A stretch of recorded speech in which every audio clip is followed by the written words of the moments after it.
আসসালামু আলাইকুম pre defence লাভার বন্ধুরা, মাসুদ ডিফেন্স ব্লগ থেকে আপনাদেরকে সালাম জানাচ্ছি। আসসালামু আলাইকুম রহমতুল্লাহ। আল্লাহ রাব্বুল আলমিনের ছোটো বড় প্রত্যেকটি নিয়ামতের জন্য শুক্রিয়া আদায় করছি আলহামদুলিল্লাহ। একটি ছোট্ট সুসংবাদ দিচ্ছি, বাংলাদেশ সম্ভবত চীনের ভ্যানগার্ড কোম্পানি থেকে SY-400 ব্যালিস্টিক মিসাইল কিনতে যাচ্ছে।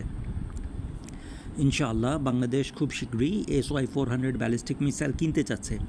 দেখুন, একটি মাসালা রয়ে গেছে, কেউ যদি আপনাকে আগে সালাম দেয় তাহলে সালামের উত্তর দেওয়া আপনার জন্য ওয়াজিব হয়ে যায়। সালাম দেওয়া সুন্নত, উত্তর দেওয়াটা ওয়াজিব হয়ে যাচ্ছে। মায়ানমার যদি কোনো কারণে তাদের Hwasong-6 ব্যালিস্টিক মিসাইল দিয়ে বাংলাদেশকে অপ্রত্যাশিত সালাম দেওয়ার চেষ্টা করে, ইনশাআল্লাহ তাআলা, যদিও SY-400-এর পাল্লা 400 কিলোমিটার পর্যন্ত, আমরাও আমাদের অধিক সংখ্যক SY-400 ব্যালিস্টিক মিসাইল দিয়ে সালামের জবাব দেওয়ার চেষ্টা করব ইনশাআল্লাহ তাআলা। এটি বাংলাদেশের যুদ্ধ ক্ষমতাকে ইনশাআল্লাহ অনেক গুণে বাড়িয়ে দেবে।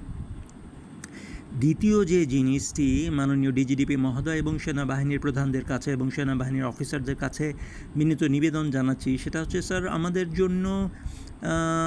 জন্য WZ-551 একটি প্রিভিয়াস জেনারেশনের হুইল্ড ইনফ্যান্ট্রি ফাইটিং ভেহিকল কেনা হচ্ছে। স্যার, আমাদের কাছে ঠিক পরিষ্কার হচ্ছে না এটা ঠিক বাংলাদেশের জন্য কিনা, অথবা বাংলাদেশের হয়ে UN মিশনের জন্য কিনা। যদি UN মিশনের জন্য হয় তাহলে ঠিক আছে, কিন্তু WZ-551 সমগ্র আর্মি ওয়েবসাইটেই এটা পাওয়া যাচ্ছে যে এটা প্রিভিয়াস জেনারেশনের মডেল।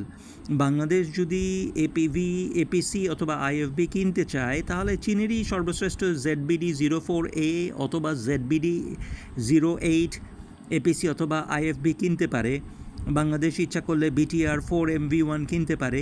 আর যদি আসিয়ানকে মাথায় রেখে বাংলাদেশ অগ্রসর হয়, অর্থাৎ বাংলাদেশ যদি আসিয়ানের সদস্য দেশগুলির থেকে কিছু অস্ত্র কেনে, তাহলে আল্লাহ চাহে তো আসিয়ানের সদস্যপদ পাওয়া অত্যন্ত সহজ হয়ে যেতে পারে। বাংলাদেশ সামরিক বাহিনীতে ইন্দোনেশিয়া থেকে কেনা পিটিপিন্দাদ অ্যানোয়া কেনা আছে 6টির মতো। আমরা যদি পিটিপিন্দাদ অ্যানোয়া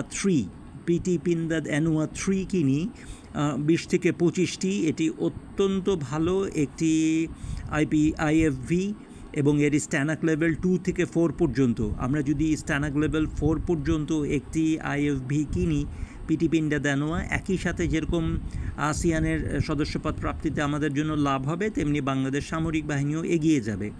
বর্তমানে আসিয়ানের প্রধান মালয়েশিয়া হলেও আসিয়ানের চূড়ান্ত সেক্রেটারিয়েট হচ্ছে জাকার্তায়। কাজেই আমাদের ইন্দোনেশিয়ার কথাও খেয়াল রাখতে হবে। আমরা ইন্দোনেশিয়া থেকে যদি পিটিপিন্ডা অ্যানোয়া 3 কিনি তাহলে এটি বাংলাদেশ সামরিক বাহিনীকে ইনশাআল্লাহ তাআলা আরও অনেক দূর এগিয়ে নিয়ে যাবে। আজকে এই পর্যন্তই। সবার জন্য সালাম রইল। আসসালামু আলাইকুম রহমতুল্লাহ।